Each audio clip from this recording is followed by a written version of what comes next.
Ayan yung umakyat ng buko. Ayan. Pinabababa na natin lahat yung pupwede. Kasi mataas to eh. Oh. Hindi siya pwedeng basta-basta maakyat.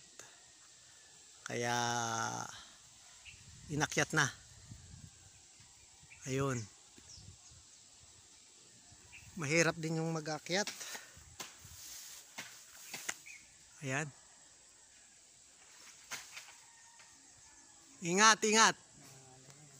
Baka mangalay ka. Ito yung mga bumagsak. Oh, ayan. Ayan. Mga nyug na yan.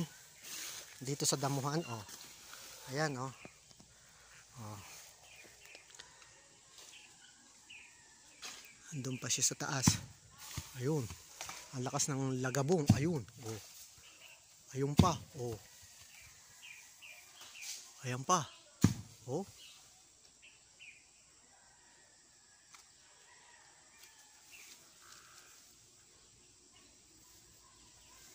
Brother, ingat mo na, aba, dahan-dahan.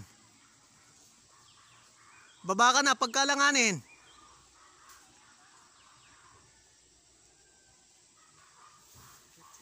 Mahirap din ang umakyat kasi kailangan matibay ang iyong puwersa ng kamay. Oh. Oo. Matibay ang pagkakakapit. Sige, kahit di mo na maubos, pag-alanganin na. Yan, okay na yan. Nako, ingat ka pababa. Ayan. Kaya ang umakyat ng buko, hindi basta oh. Lalo na't ganito kataas oh. Oh.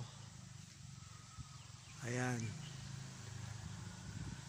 Expert din lang talaga ang pwedeng umakyat sa ganito oh.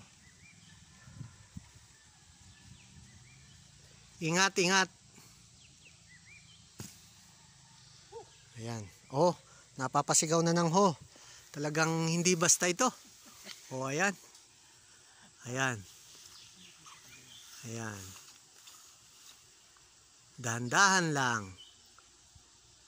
Parang sa kabila ay may hakha. Oo.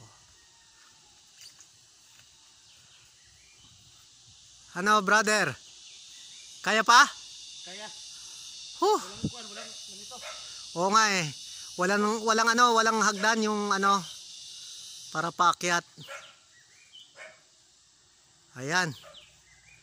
Napagod na ang ating kaibigan si brother. Nako. Talagang expert lang sa pag-akyat ang makakagawa rin ng ganito. Sige.